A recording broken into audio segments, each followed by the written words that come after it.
Dhurandhar 2 so సినిమాని reply చూసాను, హిందీలో చూశాను. సో నాకు బాగానే అర్థమైంది. సబ్ టైటిల్స్ మాకు వేయలేదు. సబ్ టైటిల్స్ అసలు వెయ్యాలి, అసలు వెయ్యనందుకు కొంతమంది హిందీ రాని వాళ్ళు ఉంటారు. సో వాళ్ళకి సబ్ టైటిల్స్తోనే చూస్తారు, వాళ్ళకి ఇబ్బంది అవ్వచ్చు. సో నాకంత ఇబ్బంది ఏం లేదు, ఎందుకంటే ఆల్రెడీ హిందీ ఫిల్మ్స్ చాలా చూసాను సబ్ టైటిల్స్, నాకు హిందీ బాగానే అర్థం అవుతుంది. సో పాయింట్ విషయానికి వచ్చేస్తే రెహమాన్ దక్కై చనిపోయింది. అసలు ఏం జరిగింది? Simple story line.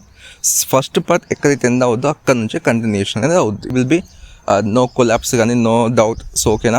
సో మళ్ళీ మీరు ఎక్కడో స్టార్ట్ అవుద్ది, ఏం ఎదుగుకొని ఇక్కడ ఏంటంటే అక్కడ నుంచే బిగిన్ అవుద్ది. ఎలా ఉంది అన్న విషయానికి వస్తే నాకు పిచ్చిగా నచ్చేసింది, అరాచకం అనిపించింది. ఫస్ట్ పార్ట్ రిలీజ్ అయినప్పుడు అసలు రిలీజ్ అయిన కూడా చాలామంది తెలియదు, బట్ వెళ్ళాను చూసాం, ఒక్కొక్కరికి పిచ్చిగా నచ్చేసింది.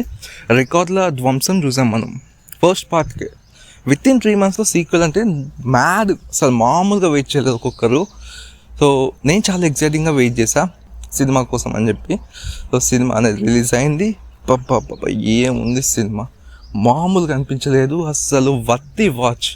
ఒక మాటలో చెప్పాలంటే 2026 బెస్ట్ ఫిలిం. దీన్ని మించిన సినిమా నాకు తెలిసి అయితే రాదు.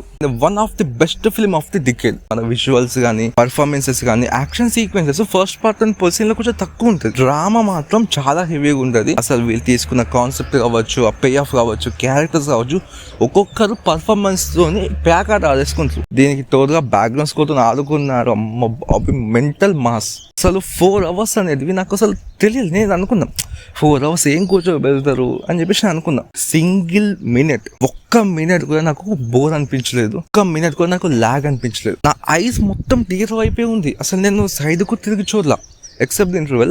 సైడ్కు తిరిగి చూడలా. ఆ లెవెల్ ఆఫ్ వాళ్ళు అంత హుక్ చేసుకున్నారు డ్రామాని, అంత ఎంగేజింగ్ ఆ స్క్రీన్ ప్లేతోని రఫ్గా చేసుకున్నారు అజిత్ గారు. నేను మళ్ళీ చెప్తున్నా, రిమెంబర్ హిస్ నేమ్. ఆ రేంజ్ లో తీసుకెళ్లారు ఆయన. ఇందులో వచ్చే ట్విస్టులు కానీ, సర్ప్రైజెస్ కానీ, జస్ప్రీత్ సింగ్ మన బ్యాక్ స్టోరీ కావచ్చు, ఒక బాత్రూమ్ సీన్ ఆ సీన్ కావచ్చు, ఇందులో ఉన్న ప్రతి క్యారెక్టర్ కూడా ఒక్కొక్క టైప్ ఆఫ్ ఎలివేషన్స్, ఒక్కొక్క టైప్ ఆఫ్ మాడ్యులేషన్స్, ఒక్కొక్క టైప్ ఆఫ్ పే ఆఫ్ అనేది పీక్స్ లెవెల్లో ఉంది. అసలు అర్థంగా నువ్వా నేను ఆ రేంజ్ లో పర్ఫార్మెన్స్ చేస్తారు. ఒక్కొక్కరికి సూపర్ సీన్స్ పడినాయి. డబ్బింగ్ వాస్ గుడ్, బాగుంది. అండ్ ఇందులో ఇవన్నీ ఉన్నాయి కదా, నెగిటివ్స్ లేవా అంటే నెగిటివ్స్ కూడా ఉన్నాయి. Cinematography little bit and CGI కూడా. సో తెలిసిపోతుంది CGI అని చెప్పేసి. సో ఈ 2 పాయింట్స్ ఉన్నాయి. నాకు ఈ సినిమా 2000 crores కొత్తా కూడా ఆశ్చర్యపోనక్కర్లేదు. 2000 కొత్తా కూడా ఆశ్చర్యపోనక్కర్లేదు. ఇది ఎక్కడ ఎండ్ అవుద్దో నాకైతే తెలీదు. ఫస్ట్ పార్ట్ చూసిన తర్వాత నాకు అర్థమైపోయింది 2000 మ్యాక్సిమం కూడా ఇస్తుంది. 1500 వరకు అయితే క్రాస్ అవుతుంది ఈజీగా 100%. దాని తర్వాత మీరు 2000 వేసుకోండి, 3000కి ఎన్న వేసుకోండి. ఈ సినిమా అస్సలు మిస్ అవ్వదు థియేటర్లో, మీరు అస్సలు మిస్ అవ్వద్దు. ఇలాంటి ఒక థియేటర్కల్ ఎక్స్పీరియన్స్, ఇలాంటి సినిమాలు రేర్గా వస్తాయి, చాలా అంటే చాలా రేర్గా వస్తాయి. సంవత్సరానికి ఒకసారి, 2 సంవత్సరాలకు ఒకసారి అట్లా వచ్చే సినిమాలు కాదు ఇవి. ఎప్పుడో డికేడ్లకు ఒకసారి వచ్చే సినిమాలు. ఇలాంటి సినిమాలు అనేవి మనం మిస్ అవ్వద్దు, థియేటర్లో అస్సలు మిస్ అవ్వద్దు. Must watch a film. Action sequences అనేది ఫస్ట్ పార్ట్లో కంపారిజన్ చేసుకుంటే ఇందులో కొంచెం తక్కువ ఉంది. డ్రామా అనేది ఫస్ట్ పార్ట్లో యాక్షన్ సీక్వెన్స్ ఎక్కువ, డ్రామా తక్కువ. కానీ ఇందులో డ్రామా ఎక్కువ, యాక్షన్ సీక్వెన్సెస్ తక్కువ. కానీ ఆ డ్రామాతో కూడా 4 hours కూర్చోబెట్టారంటే హ్యాట్స్ ఆఫ్ టు అజిత్ గారు.